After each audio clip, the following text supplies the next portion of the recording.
লাকুৱাৰ উদীয়মান ফুটবল খেলুৱৈ আমন্ত্ৰিত ইংলেণ্ডলৈ লাকুৱাৰ নগাবস্তিৰ এজন উদীয়মান ফুটবল খেলুৱৈ মাধুৰ্য কুমাৰ সৰুৰে পৰা ফুটবলৰ লগত জড়িত মাধুৰ্যই ফুটবল খেলত দেখুৱাই আহিছে বিশেষ পাৰদৰ্শিতা ললিত কুমাৰ আৰু সুমিত্ৰা কুমাৰীৰ পুত্ৰ মাধুৰ্য কুমাৰ ইংলেণ্ডৰ খেলুৱৈ বিকাশ শিবিৰলৈ আমন্ত্ৰিত হৈছে 16 বছৰীয়া লাকুৱা নগাবস্তিৰ মাধুৰ্যই সুদূৰ ইংলেণ্ডত ফুটবলৰ সপ্তাহজোৰা প্ৰশিক্ষণৰ বাবে আমন্ত্ৰণ লাভ কৰাৰ পিছত ৰাওনা ইংলেণ্ডৰ সাউথাম্পটন ক্লাবলৈ ইংলেণ্ডত 8 মেৰ পৰা 14 মেলৈ সাউথাম্পটন ফুটবল ক্লাবত বাইচুং ভুটিয়া ফুটবল স্কুলৰ দ্বাৰা আয়োজিত খেলুৱৈ বিকাশ শিবিৰৰ বাবে আমন্ত্ৰিত হোৱা খেলুৱৈগৰাকী ইতিমধ্যে ইংলেণ্ডত উপস্থিত হৈছে মাধুৰ্যৰ এই সফলতাত আনন্দিত পৰিয়াল তথা অঞ্চলবাসী ইংলেণ্ডলৈ যাত্ৰা কৰাৰ প্ৰাক মুহূৰ্তত গামোচাৰে শুভেচ্ছা জনাই শুভাকাংক্ষীয়ে পূৰ্বে কেইবাবাৰো ৰাজ্যিক আৰু ৰাষ্ট্ৰীয় পৰ্যায়ত অংশগ্ৰহণ কৰি পাৰদৰ্শিতা দেখুৱাবলৈ সক্ষম হৈছিল 5 বছৰ বয়সৰ পৰাই ফুটবলৰ লগত জড়িত উদীয়মান খেলুৱৈগৰাকীয়ে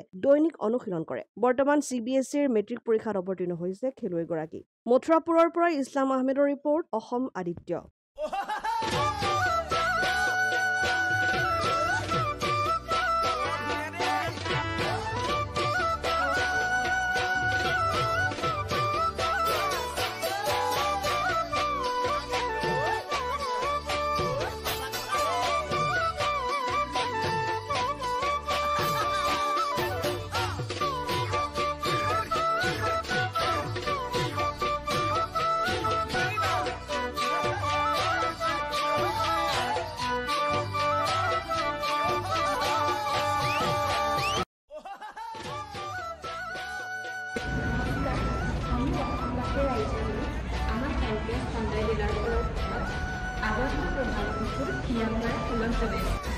আপোনালোকৰ বিহু লাগিছে নে আমাৰ কিন্তু ডিলাৰত লাগিছে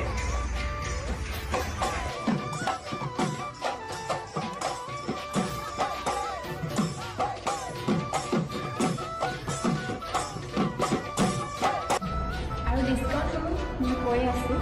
মেনু 70,000 ডিসকাউণ্ট চলি আছে আৰু I-20 65,000 ডিসকাউণ্ট চলি আছে আৰু I-10 হাইয়েষ্ট ডিসকাউণ্ট চলি আছে up to 78,000